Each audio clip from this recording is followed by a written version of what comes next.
to now antivirus Windows security disable done. Oh, okay, masabarin kung like shield lam ta hi Windows security action recommended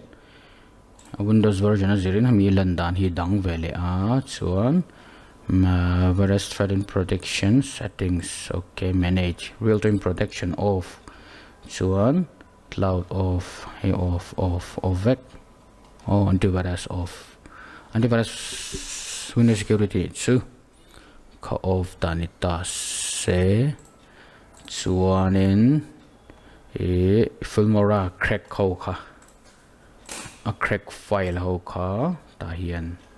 sorry load nga sorry options and load nga la le la chuan show hidden file empty hidden sorry la hang ozong zong hi uncheck vek mai kan uncheck vek ka chuan user sa kan load nga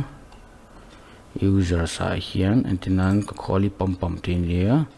antinan normally Windows ming kha electric la sa electric te ming po kan ma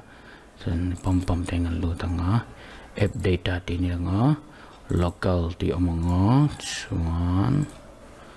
where is it the Wondershare kan hudro Wondershare ti chunga hian Wondershare Filmora lut lenga chun 11.6.3.6.3 tuna version khanita chuan ta hian paste lu ta pani mai paste replace all nela mai chuan chumi chuan Windows security bok kan lut lenga